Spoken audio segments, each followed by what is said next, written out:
오늘은 저희가 지난주 리므롯에 의해서 오늘은 그 리므롯과 함께 시작된 바벨론 종교에 대해 함께 말씀을 저희가 한번 보기로 합니다. 세상에 모든 저희가 예수님을 섬기는 것 외에 다른 모든 것은 이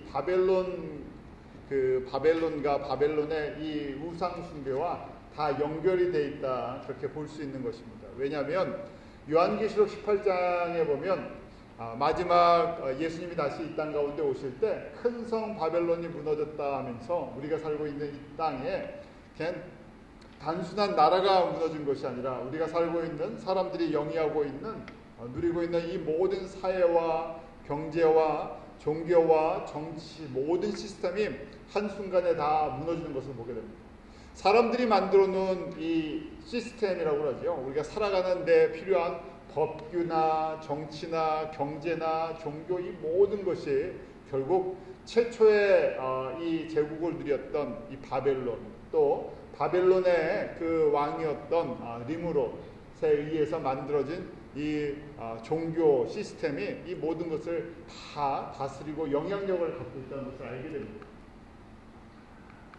지난주에 저희가 이 리므롯이 어디를 통치하고 있었나 하는 것을 봤죠. 바로 문명이 시작된 우리 메소포타미아 문명이라고 그러죠. 그 메소포타미아 문명을 갖고 있는 유프라테스와 티그리스 강을 중심으로 했던 지금의 이라크 지역이다. 바벨론의 역사를 잠깐 기억하시면서 보기로 원합니다. 홍수가 약 주전 2500년경에 있었다 그러고요. 그 후에 2200년부터 이 바벨론 제국이 시작됐다고 저희가 그렇게 보는 것입니다. 아브라함은 주전 2000년대 사람이고, 그리고 최초의 글자로 문자로 책으로 만들어진 법전이 만들어진 것이 저희가 역사가들이 함무라비 법전이라고 그러죠. 그래서 저희가 지금 이 세상의 사회 법을 갖고 이야기할 때 이 법의 근원 또 이 법의 시작은 함무라비 법전에서 시작해서 지금 모든 세상에 이 법규를 까는 기초석을 다듬었다, 깔아줬다, 이렇게 생각하는 것입니다. 자, 그러면서 함께 법만 만든 것이 아니라 종교 시스템을, 하나님을 떠난 사람들이 하나님 대체로 의지하고 믿어야 할 것이 무엇인가, 하나님을 모르고 하나님을 섬기기를 싫어했던 사람들이 원하는 모습들의 것을 만들기 시작했죠. 그것이 바벨론 종교의 시작이라 했습니다. 하나님 없이 세상에 흩어지는 것과 또 하늘같이 우리가 신적인 존재가 될 수 있다. 지금도 그러잖아요. 마지막 때의 특징도 사람이 신이 필요 없고요, 사람이 신이 될 수 있다는 생각. 사람들이 갖고 있는 능력 최대한 발휘하고 사람이 갖고 있는 힘을 최대한 뭉치고 지혜를 다 모으면 세상에 신이 없이도 우리는 얼마든지 낙원과 같은 세상을 만들 수 있다는 것. 그것이 우리 무신론의 기본을 까는 것이죠. 저렇게 세워놨던 것을 하나님께서 무너뜨리시고 흩어버리면서 언어와 지금 이 언어와 이 문자가 다 나눠지게 돼서 지금 70개에서 6,500개로 이렇게 나눠졌다고 말씀드렸습니다. 바벨론 종교의 핵심은요, 우리가 쉽게 볼 수 있는 태양신과 그 다음에 달과 별들을 섬기는 그것들이 전 세계 어디나 다 있잖아요. 어느 나라 가도요, 태양과 달과 별을 섬기는 곳이 있어요. 일본도 그렇고 한국도 그렇고 뭐 중동도 그렇고 아프리카도 그렇고 유럽에도 그렇고. 그런데 가만히 보면 그 시스템이 다 똑같은 것을 갖고 있어요. 그래서 대표적인 것이 바로 바벨론 종교의 영향이라고 보는데, 바벨론 종교의 핵심은 바벨론의 왕이었던 리므롯이 태양신을 상징한다. 태양신. 그 다음에 여자 아내였던 세미라미스가 달신을 상징한다. 우리 이스라엘 사람들이 가나안 땅에 들어가서 바알을 섬기고 아세라를 섬겼는데, 그 바알은 남자신이고 아세라는 여자신이죠. 남자는 대부분 전쟁과 그 다음에 이 통치에 대한 그런 영향력을 갖고 있고, 여자신들을 여성을 갖다 섬기는 이유는요, 다산과 풍요가 항상 깔려 있기 때문에 어느 나라나 이 자녀를 많이 낳아야 되잖아요. 자녀가 풍요의 비결이었기 때문에 이 다산과 풍요를 섬기는 것은 다 여자로 표현해주고 있어요. 그래서 바로 아내였던 세미라미스 그리고 그 아들 감부스를 별식이다 그랬는데요. 특별히 리므롯보다는요 우리 이 바벨론의 종교의 영향을 받았어요. 유럽 전체 여신을 섬기던 것과 그 여신의 아들인 이 아들을 섬기는 것이 깔려 있었어요. 왜 이것을 저희가 말씀을 드리냐면 기독교가 로마 제국을 덮으면서요 이 안에 이것이 섞여버렸기 때문에 저희가 섞이지 않았으면 좋겠는데 예수님을 믿는 우리가 성경에 예수님을 믿는 사람들 우리 그리스도인이라고 그러는데 그리스도인들이 복음을 전하다 보면 이미 그 나라 그 민족이 갖고 있던 전통과 문화와 전통적인 종교가 같이 어울려져 있었어요. 한순간에 이게 옷을 벗을 수가 없다는 얘기예요. 한국도 마찬가지잖아요. 한국에 지금 캐톨릭까지 시작해서는 복음이 들어온 지 꽤 오래됐죠. 제가 개신교만 해도 복음을 받은 지가 130년 이렇게 돼가잖아요. 130년이 됐는데도 아직도 기독교 안에 한국의 유교적인 것, 불교적인 것, 그 다음에 또 무교적인 것 이런 게 다 섞여 있죠. 한국만 갖고 있는 기독교적인 특색이 있어요. 그래서 그것을 갖다가 벗어버리기가 쉽지가 않습니다. 한번 생각해 보죠. 미국이나 서양에 없는 한국 사람들만 한국 기독교만 갖고 있는 대표적인 게 뭐가 있습니까? 새벽 기도도 한국만 갖고 있어요. 한국식 기도예요. 새벽에 막 부르짖는 사람들 한국 사람들만 하죠. 그러니까 성경에도 그러면 새벽에 기도하지 않았습니까? 이제 구절을 찾아내요. 근데 사실은 뭐 예수님이 이른 아침 새벽에 기도하셨지만 제자들에게 너희는 새벽부터 일어나서 꼭 새벽 기도해야 된다 그런 성경 구절이 있습니까? 없어요. 저희가 만들어냈어요. 왜냐하면 저희랑 잘 맞으니까.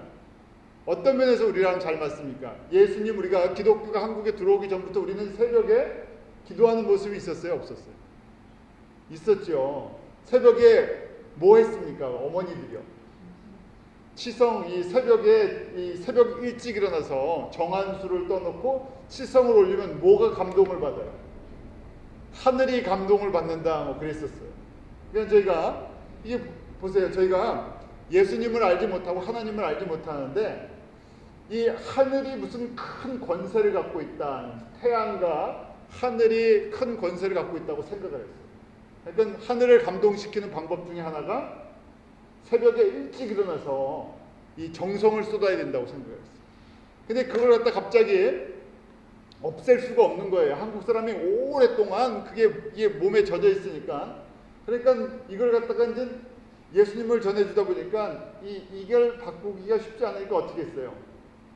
옷을 바꿔버렸죠. 새벽에 물 떠놓고 하늘에다 하던 것을 누구한테 하라고요? 예수님한테 하라고 이게 바꿔준 거예요.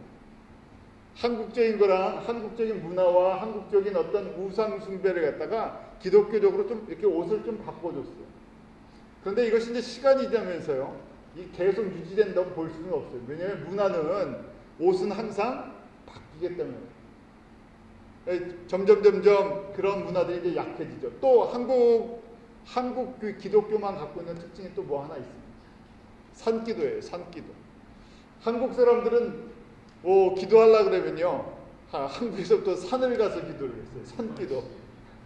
그런데 전 세계에서 산기도하는 나라는 한국뿐이 없어요. 왜 한국 사람들은 산에 가서 기도를 할까 하는 거예요. 산을 저희가 뭐라고 생각합니까? 한국 사람들의 전통적으로요, 예수님 믿기 전부터 산을 뭐라고 생각해요? 신령한 곳이라고 생각해요. 그래서 산에 뭐가 살아요? 산신령이 산다 그러잖아요. 산신령이. 그러니까 같은 개념이에요. 전에 우리는 보지는 못했지만 산은 신령한 곳이다. 그래서 거기는 산신령이 있다. 그래서 무당들이 그랬어요. 무당들이 이 영감을 얻으려면 어디로 갔습니까? 산을 갔어요. 그래서 한국에 유명한 산들 있죠. 계룡산 뭐 이런데. 점쟁이들이 어디 가서 이 감동을 받았다 그러면 어디 가세요? 그런 산에 가야 돼요. 서울에는요. 삼각산. 삼각산 그러니까요. 예수님을 믿고 나서 기도원이 어디 생기겠어요? 삼각산 기도원이 아주 유명했어요. 그러면 전부 기도원이 미국 사람들은 리트릿 센터를 그 산속 깊은 데다 집어넣고 거기서 산기도 한다고 안 그래요. 리트릿 센터는 진짜 리트릿 좀 평안하게 쉬면서요. 자연 속에서 하나님의 말씀을 묵상하면서 있어요. 그러니까 리트릿 센터가 어디 있습니까? 뭐 호숫가 이런 뭐 바닷가 근처에 아름다운 곳. 그런데 한국 사람은 다 일단 기도원 하면 어디로 가야 돼요? 산에 가야 돼요. 바닷가에 가서 기도원이다 그러면 한국 사람들은 유흥지지 기도원이 아니라 그래요. 그래서 뭐 천마산 기도원, 한월산 기도원, 무슨 북한산 기도원, 삼각산 기도원 다 이름난 곳에다 기도원을 만들었어요. 그러면 성경적인 또 구절을 찾아야 되잖아요. 그러니까 예수님이 어디 가서요? 뭐 겟세마네 동산 가서 기도하셨다. 예수님이 감난산에 가서 뭐 기도하셨다. 이랬더니 이걸 찾아내갖고요. 갖다 집어넣는 거예요. 그런데 이게 이제 옛날에 그 문화예요. 요새 젊은 사람들한테 산기도 가라 그러면 안 가죠. 이제 한국 사람들도 산기도 삼각산 그런데 이제 잘 안 가잖아요. 요새는요. 바뀌니까. 지금 이제 그런 부분이 약해졌죠. 또 어떤 것들이 있습니다. 성경의 내용은 아닌데요. 한국 사람이 갖고 있는 한국 기독교에 섞여 있는 부분들. 또 뭐가 있습니까? 지금 추석 얼마 지났으니까요. 추석 되면 또 저희 명절 되면 뭐 해야 돼요? 제사 안 지내도 뭐 해야 돼요? 추도 예배 드려야 돼요. 추도 예배. 추도 예배를 드든지 뭐 이런 걸 해야 돼요. 이거 안 하면 아주 또 무슨 이 불효 막심한 이 조상을 갖다가 뭐 섬기지 않는다 해갖고요. 난리가 나요. 살아있을 때 살아있는 분들한테 잘해야 되는데요. 이게 이제 섞여 있죠. 한국에 조상을 섬기는 거, 조상 잘못 섬기면 어떻게 됩니까? 조상 잘못 섬기면 집안이 망할까봐요. 그러니까 이게 그 우상을 섬기는 우상에게는요, 항상 두려움을 줘요. 이거 뭘 안 하면 벌 받는다. 이거 안 하면 벌 받는다. 그래. 근데 우리가 예수님은 벌 안 받으려고 섬기는 벌 주시는 하나님이 아니세요. 우리가 오해를 이제 좀 해서 그렇지. 예수님은 이 땅 가운데 벌을 주기 위해 오신 것이 아니라 생명을 주기 위해 오셨어요. 세상에 어떤 우상도요, 자기 자신을 포기하면서 자기 자신을 희생하면서 사람들을 살리려고 하는 그런 신적 존재가 있지 않죠. 그 자신의 모든 권한과 권세, 영광을 버리시고 그리고 십자가에서 우리 대신 그 멸시와 모욕을 다 받으시고 피를 흘려주시고 우리에게 생명을 주셨어요. 그래서 우리가 하나님을 뭐라고 합니까? 사랑의 하나님이라고 하죠. 그래서 우리가 그 예수님을 알 때 세상의 우상들은 우상을 위해 존재하는데 우리 주님은요 우리를 위해서 존재하시는 분이시죠. 그래서 이 인격적인 관계가 형성돼요. 자, 이렇게 제가 말씀을 드리는 것은요 한순간에 기독교가 들어온다고요 세상에 갖고 있었던 그것이 잘못된 걸 알면서도요 문화나 전통을 한꺼번에 옷을 벗어버릴 수가 없었어요. 우리나라도 지금 한 100년 지나면서 조금씩 옷을 벗죠. 조금씩요. 다는 못 벗었지만 제일 큰 문제가 기독교가 들어왔을 때 뭐 다른 게 아니라 뭐였습니까? 제사 지내는 문제가 한국 사람한테는 제일 컸어요. 왜냐하면 유교 문화 때문에 조상을 섬겨야 한다 이것 때문에요. 이거 제사 문제 극복하는데 얼마나 걸렸습니까? 이렇든 저렇든 거의 50년이 지났어요. 마찬가지로요. 로마에 기독교가 들어갈 때 로마에 이 예수님의 제자들이 또 그 바울 같은 사도들이 복음을 전해주는데 로마에 이미 기존으로 깔려 있는 게 바벨론 종교, 우상의 바벨론 종교가 쫙 깔려 있어요. 그 중에 대표적인 것이 여신을 섬기는 것이. 수천 년 동안 인류의 역사 속에 그 풍요와 다신을 다산에 자녀를 막 해주는 이 우상을 섬기는 것이 한국만 아니라 유럽 전체에 깔려 있었어요. 그래서 저희가 결론적으로 보면 로마 카톨릭에서 제일 큰 문제가 뭡니까 지금요? 마리아를 신으로 생각한 마리아를 하나님 아버지의 아내로 성모로 생각하는 이게 완전히 뭐 어떻게 손을 댈 수 없을 정도로 커져 버렸는데 완전히 우상 숭배화돼 버렸는데 이것이 갑자기 만들어진 것이 아니라 로마 제국에 이미 깔려 있는 바벨론 종교의 영향이라는 것입니다. 한번 그런 각도에서요 저희가 보죠.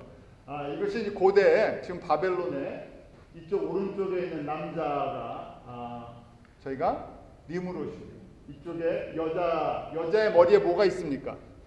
달이 있어요. 머리에 잘 보세요. 머리에 달 그림이 있죠. 그래서 달은 항상 여성을 상징해요. 밤 여성. 그래서 저렇게 여성신을 상징할 때는 이 달을 그려놔요. 머리에다가.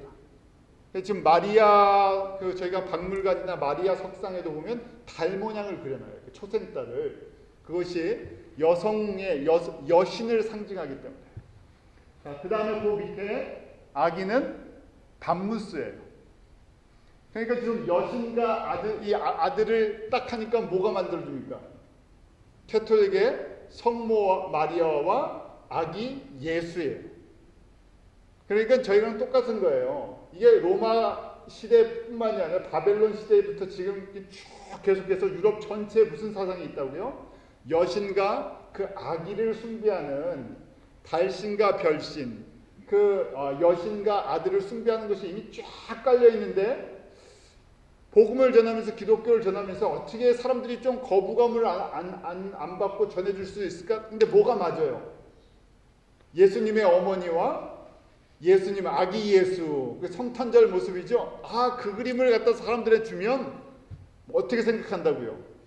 예수님이 원래 있었던 분이구나 하고 쉽게 받아들이니까요. 이걸 갖다가 섞어서 주기 시작한 거예요. 때가 되면 이걸 벗어버렸어야 되는데 이걸 벗지를 못한 것이 지금까지 심각하게 내려왔죠. 이건 이렇게 바벨론 종교의 뒤의 배경은 누가 움직이는 겁니까?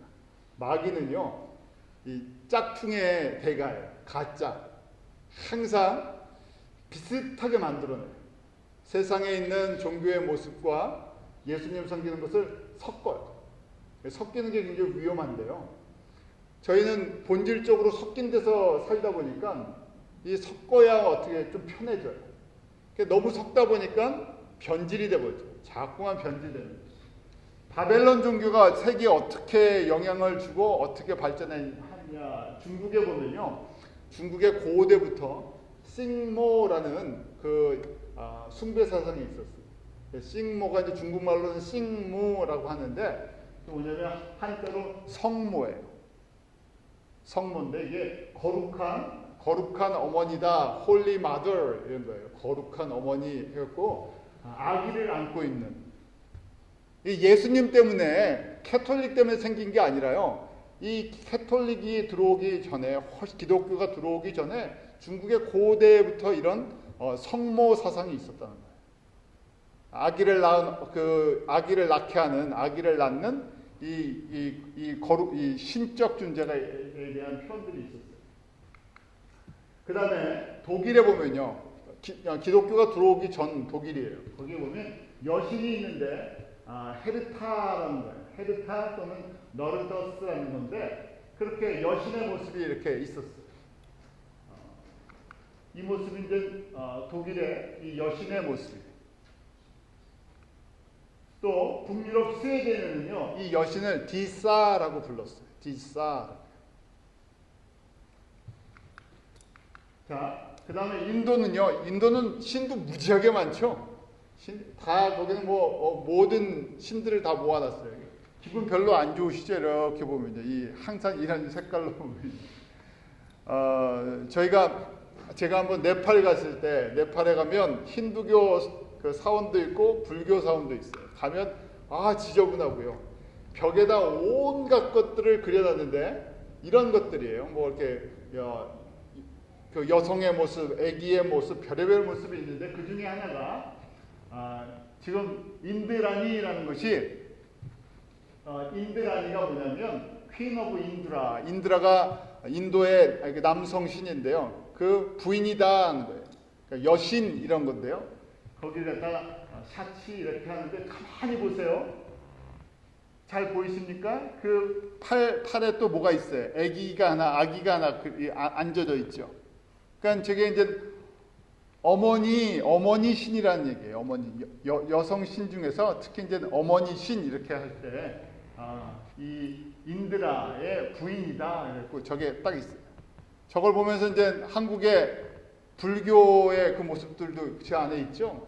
불상 같은 거 만들 때 저렇게 미륵보살 이런 거 만들 때 다 저런 우상에서부터 다 만들어진, 갑자기 뭐 만들어진 것이 아니라 힌두교의 우상이, 그 우상의 모습 속에서, 신들의 모습 속에서 불교도 나왔던 거죠.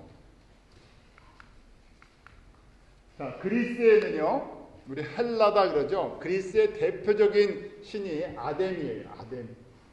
아데미라고, 우리 아르테미스 그러죠. 아르테미스 여신인데요. 일단 사진을 보셔야 이제 이게 아데미구나. 아르테미스는 이렇게 생겼어요. 그 그리스 제국의 대표적인 신인데요. 뭐가 이렇게 많습니까? 저게 뭔지 아세요, 다? 젖을 먹일 수 있도록 젖을 갖다 저렇게 쫙 많이 표현하는 거예요. 저 아기를 얼마나 많이 낳고 얼마나 많이 먹일 수 있느냐 해서 저게 아데미의 모습인데요. 이것이 에베소에 있었던 아데미 신전이라는 거예요. 얼마나 지금은 남아 있지 않아요. 이제 유적들을 조사해 보니까 이 아데미 신전이 거기 보면 그 아테네에 있는 파르테논 신전보다 4배가 더 큰 거래요. 그 그리스의 가장 큰 신전이라는 파르테논 신전이 있는데 그거보다 4배가 더 크게 만들어져 있다는 거예요. 그래서 세계 7대 불가사의 중에 하나이다. 왜 이 말씀을 드리냐면 이걸 아셔야 사도행전 19장에 보면요. 사도 바울이 3차 선교행을 터키 지방의 에베소에 갔어요. 에베소에 가서 유명한 두란노선을 세워서 거기서 제자 훈련도 하고 선교센터도 세웠어요. 모든 3차 선교 여행의 그 3년이라는 시간이 대부분을 다 에베소에서 제자 훈련과 성경 교육과 그리고 선교센터를 세우는데 다 쏟아부었어요. 그런데 에베소는요, 이미 그 소아시아, 지금 터키 지방에, 그 다음에 로마의 가장 대표적인 우상을 섬기는 우상의 중심 센터였어요. 그 우상을 섬기는 대표적인 우상이 바로 아데미라는 거예요. 사람들이 하루아침에 안 변합니다. 사람들이 하루아침에 이 안에서 바울에게 직접 말씀을 3년 동안 배우고 그 다음에 교회들이 세워져도요, 이 안에가 쉽게 안 변한다는 얘기예요. 이 안에 그래서 갈등이 생겼죠. 그 내용이 사도행전 19장에 나와요. 에베소에 한번 같이 읽어볼까요? 23절부터 27절까지 같이 읽겠습니다. 시작. 그때쯤 되어 이 도로 인하여 적지 않은 소동이 있었으니 즉 데메드리오라 하는 어떤 은장색이 아데미의 은감실을 만들어 직공들로 적지 않은 거리를 하게 하더니 그가 그 직공들과 이러한 영업하는 자들을 모아 이르되 여러분도 알거니와 우리의 유족한 생활이 이 업에 있는데 이 바울이 에베소뿐만 아니라 거의 아시아 전부를 통하여 허다한 삶을 권유하여 말하되 사람의 손으로 만든 것들은 신이 아니라 하니 이는 그대들도 보고 드는 것이라. 우리의 이 영업만 천하여질 위험이 있을 뿐 아니라 큰 여신 아데미의 정각도 경홀히 여김이 되고 온 아시아와 천하가 위한 그의 위험도 떨어질까 하더라.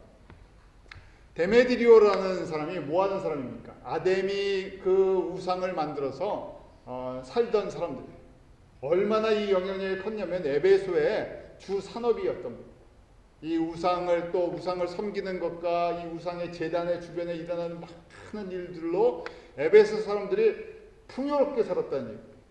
그런데 또 한쪽에서 이 예수 그리스도의 복음이 전파되니까 어떻게 됩니까? 우상을 섬기는 사람들이 우상을 안 섬겨요. 그러니까 뭐가 안 된다는 얘기예요.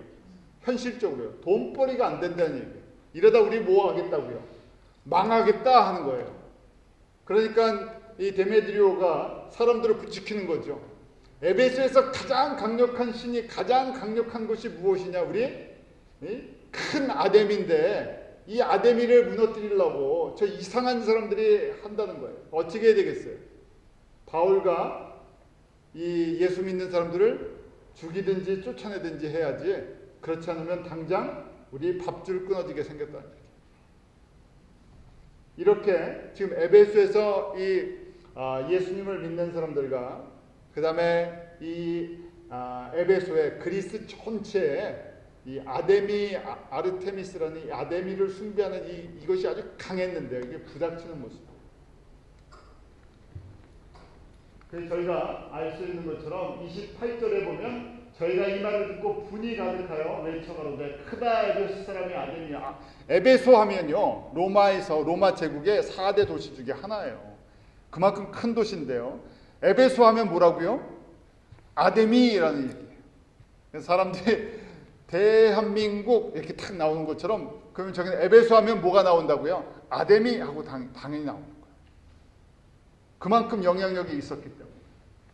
34절에도 보면 저희는 그가 유대인 줄 알고 다 한 소리로 외쳐 그러되 크다 에베소 사람의 아데미여 하기를 2시 동안이나 하더라. 사람들이 모여갖고 이 난리가 나는 거예요. 전부 해갖고 크다 에베소 사람의 아데미여, 그래서 아데미여 하면서 그렇게 2시간 동안 외쳤다는 얘기예요. 에베소에서는 아데미 건들면 안 돼 하는 얘기죠. 이거 건들면 죽어 이런 얘기예요. 그 아데미가 뭔가 했더니 풍요와 다산을 상징해주는 여신이라는 얘기예요. 누구라고요? 바벨론의 세미라미스, 달신을 상징합니다. 자, 이 아데미가요, 아르테미스라 그러는데 이것이 로마 제국으로 가서는요 이름이 다이아나로 바뀌어요. 저희 미국에 살면서 다이아나라는 이름 많이 듣잖아요.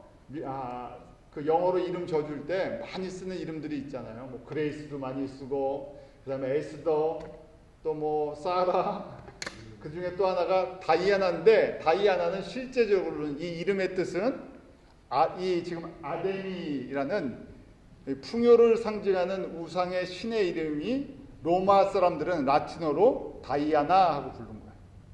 좋은 이름 자체의 뜻은, 이름은 그냥 저희가 부르기 영어 이름은 참 좋게 부르는데 그 안에 담겨져 있는 뜻은 우상의 여성신 이름이에요. 이 다이아나의 모습은 저런 모습. 자, 그 다음에요. 또 성경에 대표적으로 이제 팔레스타인, 지금 블레셋이라 그러죠. 이 블레셋 사람들은요 여신이 있는데 세미라미스의 다른 이름이에요. 여신은 그것이 아스타롯이에요. 성경의 구약에 보면 아스타롯에 대한 이야기가 굉장히 많이 나와요. 그 중에 하나가 이제 사사시대인데요. 사사시대, 우리 사사기 2장 6절 7절 한번 같이 읽어볼까요? 시작. 전에 여호수아가 백성을 보내매 이스라엘 자손이 각기 그 기업으로 가서 땅을 차지하였고, 백성이 여호수아의 상례 동안과 여호수아 뒤에 생존한 장로들 곧 여호와께서 이스라엘을 위하여 하신 모든 큰 일을 본 자의 상례 동안에 여호와를 섬겼더라. 이 반전이 일어나는 이 시대에 사회 변화가 일어나는 것이 여호수아가 살아있을 때와 여호수아가 죽은 이후에요. 우리 대표적으로 이스라엘 사람들이 이제 광야에 출애굽하고요, 광야에 나왔었죠. 광야의 리더는 누구였습니까? 40년 동안 광야에서 이스라엘 백성들을 인도했던 사람은요, 모세였어요. 그러니까 모세의 리더십이나 모세가 인도하고 섬기는 모습이랑, 그 다음에 이제 광야에서 가나안 땅으로 들어와서 가나안을 정복하는 그 시대의 대표는 누굽니까? 우리 여호수아예요. 그래서 모세는요, 저희가 보면 아주 많은 사람을 섬기는 아주 온유한 마음이 아주 넓은 그런 사람으로 표현되죠. 근데 여호수아와 함께 대표적으로 여호수아 칼렙은요 전투하는 야전 사령과 같은 사람. 왜냐하면 전투 시대였기 때문에 이 가나안의 이 족속들을 정복하는 그런 전투하는 세대였어요. 그러다 보니까 하나님의 말씀을 가지고 순종하고 전투적으로 전쟁을 치르고 승리하는 것은 잘하는데 약점이 하나 있었다 그러면 그들에게는 다음 세대의 제자들을 잘 양육하지 못했다는 것이고 말씀을 온전히 가르쳐주지 못했다는 것이죠. 그래서 이 여호수아 시대 이후 사사 시대가 시작되는데요. 사사들이 다스리던 시대인데 그 특징이 차이가 무엇인가 하면 오늘 사사기 2장 6절과 7절이에요. 여호수아가 사는 날 동안 또 여호수아와 함께했던 같이 함께 사역했던 그런 장로들이 있을 때는 이스라엘 사람들이 여호와를 섬겼는데요. 여호수아가 죽은 이후 그 다음 세대는 여호와를 섬기지 않았다. 여호와를 섬기지 않았다는 것은 이미 그 땅에 거기에 무슨 땅입니까? 가나안 땅이잖아요. 이방 신들, 가나안의 신들 그 중에 블레셋의 신들이 이미 다 있었어요. 바알, 그다음에 아스타롯 대표적으로 이 승리와 이 풍요의 신들을 바로 섬기기 시작합니다. 그 내용이 바로 그 다음에 나오는 거예요. 그래서 2장 10절, 11절, 13절 우리 한번 같이 읽어볼까요? 시작. 그 세대의 사람도 다 그 12에게 돌아갔고 그 후에 일어난 다른 세대는 여호와를 알지 못하며 여호와께서 이스라엘을 위하여 행하신 일도 알지 못하였더라. 이스라엘 자손이 여호와의 목전에 악을 행하여 바알들을 섬기며 곧 그들이 여호와를 버리고 바알과 아스타롯을 섬겼습니다. 10절에 보면요. 다 열조에게도 그러니까 여호수아와 함께했던 사람들이 여호수아와 함께 이스라엘 인도했던 사람들이 죽고 나니까 바로 그 후에 일어난 다른 세대 바로 다음 세대부터는 누구를 알지 못한다고요? 여호와를 알지 못한다. 저희가 그래서 복음이 변질되는 것은 한 세대로 끝나지 않고요. 그 다음 세대에 엄청난 영향력을 준다는 거. 지금은 괜찮은 것처럼 보여요. 지금은 괜찮은 것처럼 보이지만 이 온전한 복음을 다음 세대에 온전한 신앙을 온전한 믿음을 전수해 주지 않으면요, 가르쳐 주지 않으면 그 다음 세대에는 엄청난 이 충격으로 한꺼번에 무너지는 것을 보게 돼요. 그 다음 저희가 잘 아는 사사 시대가 시작되는데 사사 시대 300년 동안 그 이스라엘 백성들이 정말 고통 속에 살아가죠. 단 한 가지 이유 때문에 그래요. 우리가 세상의 나라가 잘 되고 또 망하고 한 가정이 또 흥해지고 한 가정이 어려움을 처하는 것을 갖다 여러 각도로 볼 수 있어요. 뭐 나라를 보면 뭐 정치가 안정이 안 됐다, 군사력이 부족하다, 뭐 자원이 부족하다, 뭐 훈련이 안 됐다 이렇게 하지만요. 결국 성경을 통해서 저희가 알게 되는 것은 한 가지 이유뿐이 없어요. 뭡니까? 여호와를 알지 못해서. 여호와를 아는 것이 지혜의 근본이죠. 왜냐하면 여호와가 누구시기 때문에. 저희가 요한복음도 똑같은 거예요. 저희가 저녁이 됐던 주일날 우리가 말씀을 보는 것도 여호와를 온전히 알려고. 우리가 여호와이신 예수님이 이 요한복음을 통해서 우리에게 가르쳐 주신 것이 있었죠. 정체성이에요. 여호와이신 예수님이 어떤 분이시라고? 첫 번째, 창조주시죠. 그분이 생명이세요. 그분이 부활이세요. 그분이 다시 오실 왕이세요. 그분이 우리가 사중복음도 갖고 있잖아요. 다 똑같은 거예요. 예수님의 핵심적인 정체성이 무엇인가? 구원의 주, 성결의 주, 신유의 주, 재림의 주. 기본적인 것을 꼭 잊지 말자는 건데요. 근데 사람들이 이걸 이 기본적인 것은 버려버리고요. 그 다음 부수적인 걸 자꾸만 붙잡아요. 별로 중요하지 않은 것. 그러면서 섞인 것. 섞인 게 뭡니까? 바벨론의 영향을 받아서요. 이 땅에서 풍요로워지는 것. 이 땅의 풍요를 약속하는 것이 바벨론 신앙의 핵심적인 교리예요. 어떻게 하면 이 땅에서 잘되고 평화롭고 많은 것을 얻을까. 그러니까 저희가 여호와를 따르다 보니까 어떨 때는 손해보는 것 같고요. 잃어버리는 것 같고. 그러니까 가나안 사람들 보니까 잘 살아요. 저희가 마치 이런 거예요. 미국은 그래도 저희가 기독교 신앙이 이렇게 쫙 깔아졌기 때문에요. 보이지 않게 영향을 받지만 그렇지 않으면요. 그냥 잘 사는 것만 저희가 보고 찾아왔다 그러면요. 이 사람들이 이렇게 하니까 잘 산다. 저렇게 하니까 성공했다. 그것만 찾아간다는 것이에요. 그것이 우상을 만들어내는 그런 기본적인 그 모습들이죠. 자, 아스타로스의 모습이에요. 그 가나안 지역에 있는 블레셋의 여신인데요. 다산을 상징하는 여신 아스타로스. 이런 모습을 갖고 있어요. 그 다음에 애굽에 가면, 이집트에 가면요, 여신의 이름이 이시스예요. 이시스. 자, 그러니까 저희가 여신하면 바벨론의 그 리무롯의 아내였던 누구를 생각해야 된다고요? 원조는 세미라미스가 원조라는 얘기예요. 세미라미스가 각 문화와 각 나라와 각 종교에 들어가면서 다른 이름을 가지고 있지만 그 안에 사상은 똑같은 거예요. 세미라미스는 우리에게 풍요와 다산을 약속해줘요. 그 모든 종교에게 깔렸다 그랬죠.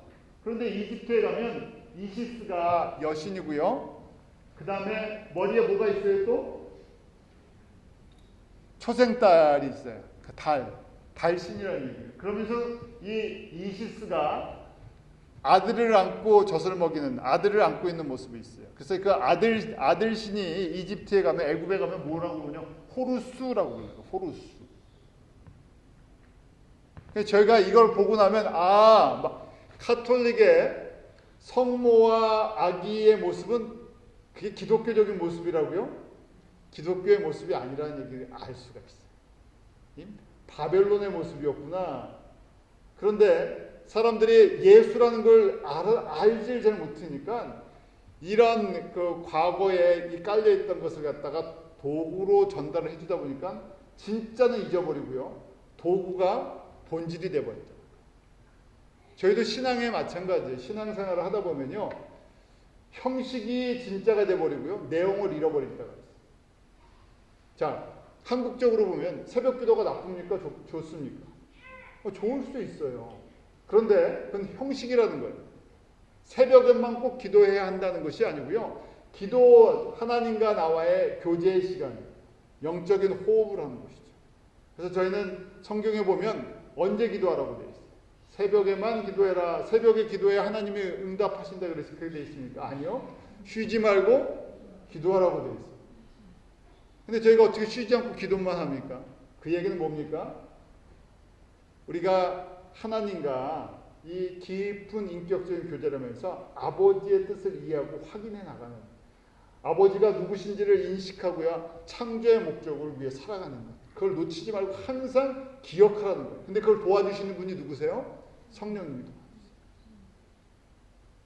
도와주세요. 저희는 눈을 뜨면서부터 눈을 감을 때까지 계속해서 통성으로 하는 기도가 전부가 아니고요. 항상 창조주가 바로 여호와 하나님이신 우리 예수님이셨군요. 그걸 고백하게 자꾸만 인정해 드리는 거예요. 우리가 마치 아버지를 인정하는 것처럼, 어머니를 인정하는 것처럼, 그래야 내가 존재하는 거 아니에요? 그것처럼 우리가 계속 창조주를 인정하고 그분을 편에 드립니다. 그분이 누구신가?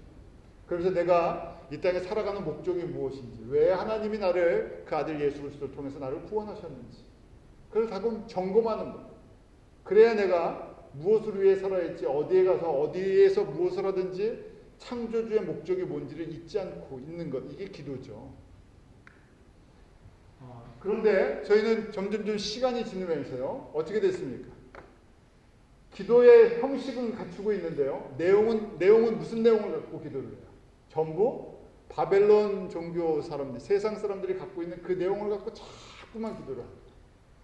그러면서 그게 응답받는 기도다. 그 기도하는 사람이 갖고 자꾸만 또 강조를 해줘요. 왜요? 결국 어떤 형식이 되어버렸습니까? 바벨론 사람들이 섬기는 그 신앙을 갖다가 우리가 만든 기독교 전통에다 그걸 집어넣어 버렸어요. 교회가 다 지금 이런 영향을, 바벨론의 특징은요, 눈에 보이는 걸 강조하는 거예요. 눈에 보이는 것. 그러니까 눈에 보이는 게 뭡니까? 눈에 보이는 물질이나 자녀나 이런 게 잘 돼야 돼요. 필요한 거예요. 우리 주님도요, 우리 하나님도 이런 부분을 잘 공급해 주세요. 그런데 우리의 인생의 목적은 그 자체가 아닌데요, 전부 거기에 초점을 맞춰버렸어요.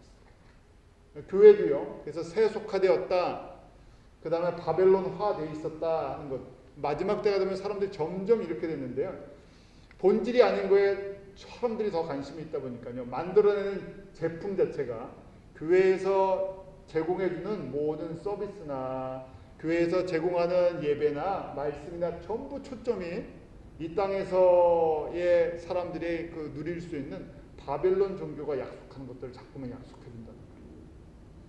저희가 한순간에 이게 바뀌지 않는데요.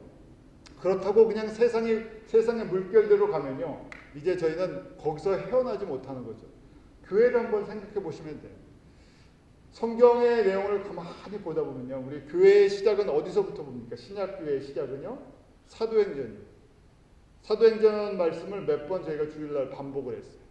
사도행전의 내용을 보면서 지금 우리가 만들어 놓은 일반적인 한국교회뿐만 아니라 전 세계 교회들의 모습을 보면서요. 우리가 지금 만들어 놓은 교회 조직과 사도행전의 교회 모습과 같습니까? 같지 않아요. 다 아는 거예요. 그러면서도요, 그냥 이 만들어 놓은 체제대로 가는데요. 그럼 저희가 성경을 보니까요, 성서적인 관점에서 성서적인 교회와 지금의 교회의 모습이 어디가 차이가 있나 하고 보는 거예요. 자, 바울이 지금 에베소에서 교회 제자 훈련을 하고 두란노 서원을 세웠는데 두란노 서원이라는 무슨 신학교 건물이 번듯하게 있었습니까? 없었어요. 저희가 보통 학자들이 뭐라고 얘기하죠? 목회자들이요. 두란노 서원은 어디서 모였었다고요? 에베소에 있는 그 도서관에서 모인 것 같다 그렇게 얘기해요. 그럼 저희 얘기하면 퍼블릭, 그냥 공립 도서관 사람들이 모이기 좋은 곳에서 거기서 모여서 같이 말씀을 나눴다는 얘기예요. 자, 바울이 어떤 한 교회의 건물을 갖다가 세우느라고요. 에너지를 거기다 집중시켜 놨습니까? 그 당시에 건물 없었습니다. 그 당시에 교회는 어떤 교회였어요? 다 가정교회였어요. 한 집이 예수님을 구주로 영접하면요. 그 집주인이 내가 다른 성도들에게 함께 우리 집을 오픈해서 좀 같이 모이고 같이 이 지역에 신앙 공동체를 형성해야 되겠다 하면요. 거기가 빌립보에서 모여 있으면 빌립보 교회. 그럼 빌립보 교회가 하나가 아니라 그렇게 모이는 여러 집들, 맷집이 그게 빌립보 지역에 있는 교회들이라는 얘기예요. 로마의 맷집이 그렇게 했어요. 에베소는 대표적으로 누가 교회를 개척하는데 제일 앞장을 섰어요. 브리스길라, 아굴라가요. 그럼 어떻게 한 거냐? 저희가 그려보면 브리스길라, 아굴라가요. 이 고린도에 있다가 어떻게 됩니까? 에베소에 이사 가서요. 에베소에서 뭐 3베드룸을 얻었던지 2베드룸을 얻었던지 집 하나 얻어갖고 거기서부터 사람들에게 복음 전하고 말씀 배우고 싶으면 어떻게 하라고요? 우리 집에 와서 같이 말씀 보자. 이제 그렇게 해서 이제 한 것이 에베소 교회라는 얘기예요.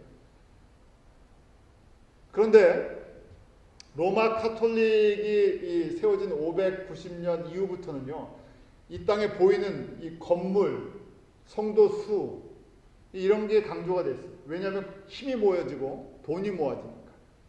근데 참 이게 비즈니스랑 비슷한데요. 저희도 그러죠. 요새 이제 교회 성장학이라고 이제 이야기를 해요. 교회 성장학.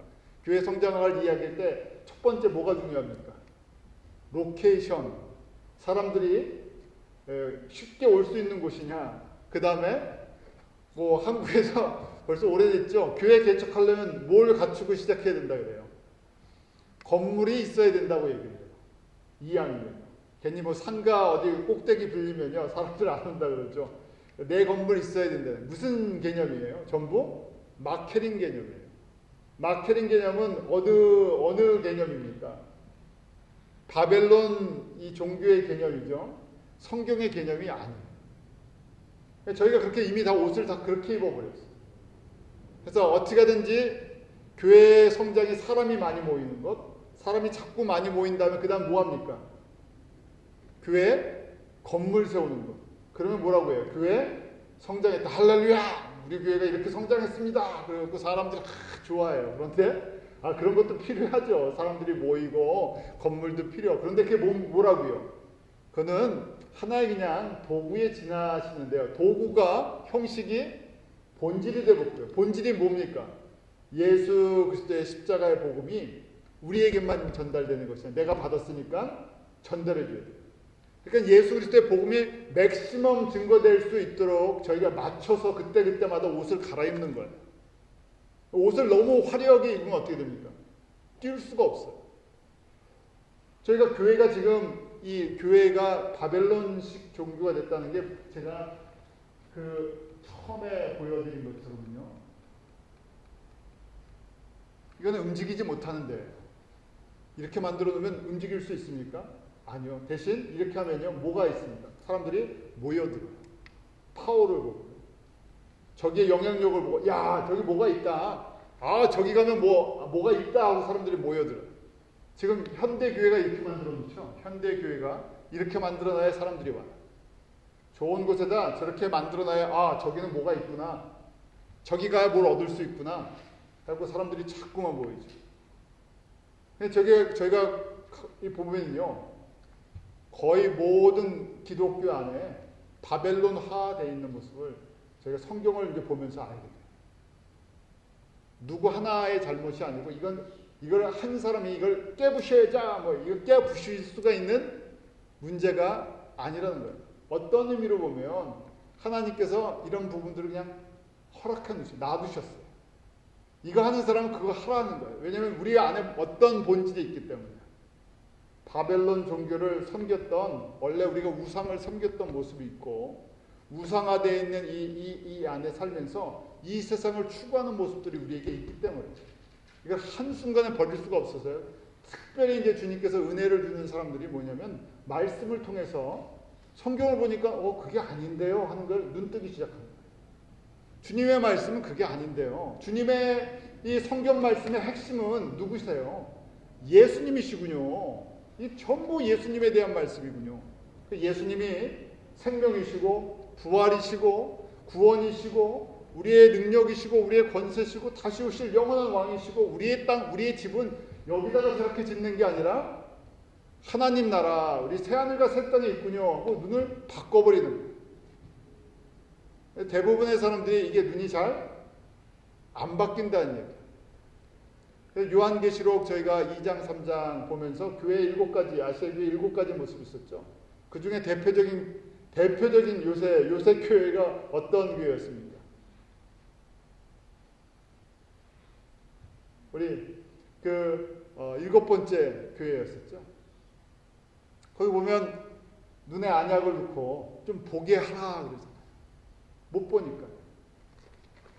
그래서 저희가 그럼 당신은 우리는 온전합니까? 그런 얘기가 아니죠. 그래서 주님 우리에게 은혜를 베풀어 주셔서 이 성경을 보면서요.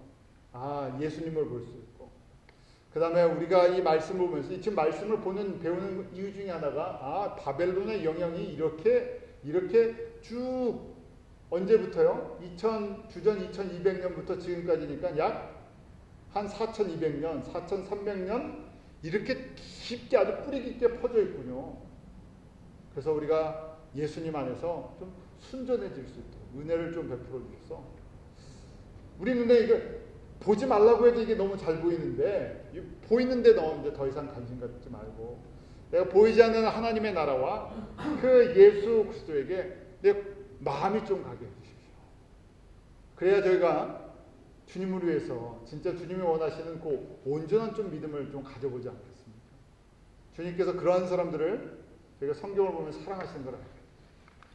마지막으로 저희가 사사시대의 역사를 보면요.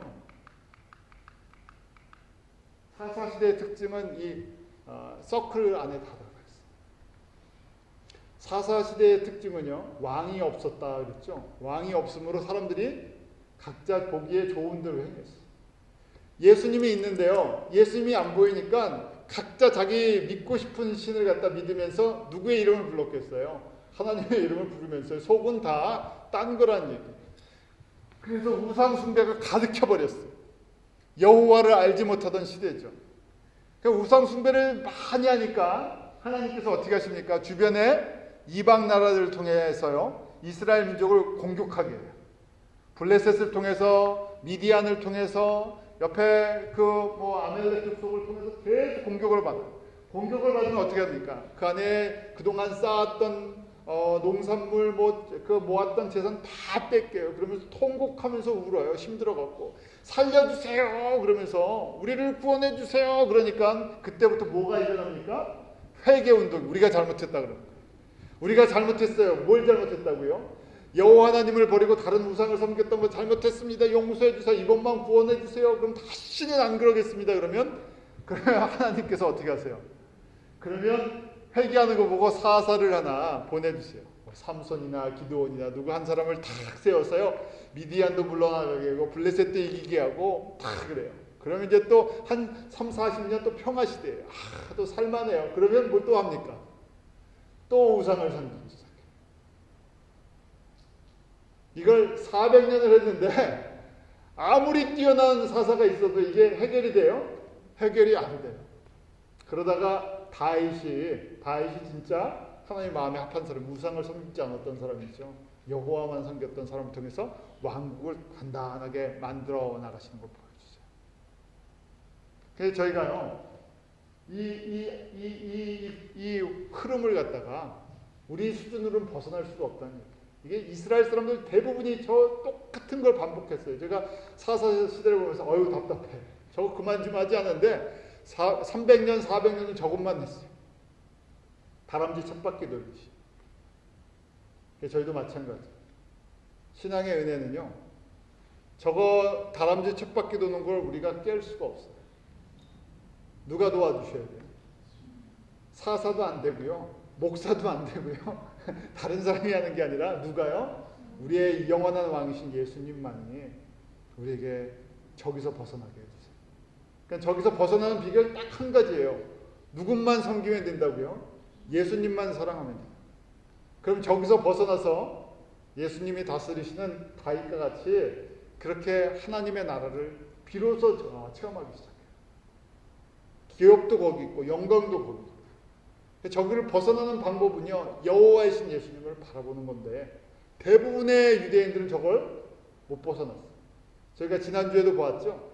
남유다의 왕이 다윗 이후에 우리가 20명의 왕이 있었다는 걸 알게 돼요. 20명의 왕 중에서 저걸 벗어나는 사람이 4명뿐이 없어요. 저걸 벗어나려고 우상을 깨뜨려 버리는 사람이 4명뿐이 없어요. 북이스라엘의 왕들은요, 한 명도 없어요. 그래서 저희가 내가 깨뜨릴 수 있습니다. 그렇게 이야기하시면 물론 그렇게도 할 수도 있겠죠. 내가 깨뜨리는 게 아니라 주님 어떻게 해달라고요. 나에게 은혜를 주셔서 자꾸만 저희가 예수님만 사랑하고 의지하려고 이게 신앙 훈련이에요. 이 땅에서 내가 얼마나 내가 예수님만 의지하고 사랑하느냐 그 훈련을 잘하면 저희가 하나님 나라에 누구처럼요. 에스더 같은 사람이 된다. 저희가 그래서 신앙생활 보면서요. 성경이 눈에 들어오는 게 은혜예요. 성경을 보면서 우리 신앙이 얼마나 때가 묻었구나. 이 바벨론 때가 얼마나 묻었다는 것을 보면서 주님 앞에 회개하면서 내가 바벨론식 신앙생활 하지 말고 무슨 식이요? 예수님이식 신앙생활만 하게 해주세요. 그렇게 저희가 한번 고백하면서 주님과 동행하는 은혜 있기를 원합니다. 기도하겠습니다. 하나님 아버지, 저희들 이 바벨론의 모습을 보면서 그 모습이 우리들의 모습인 것을 깨닫습니다.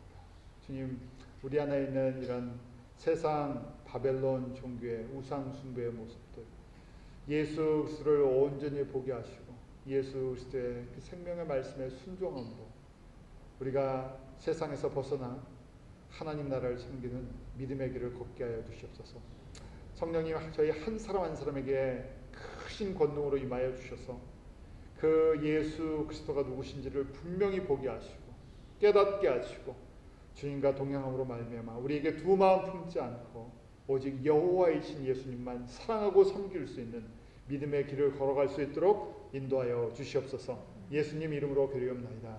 아멘.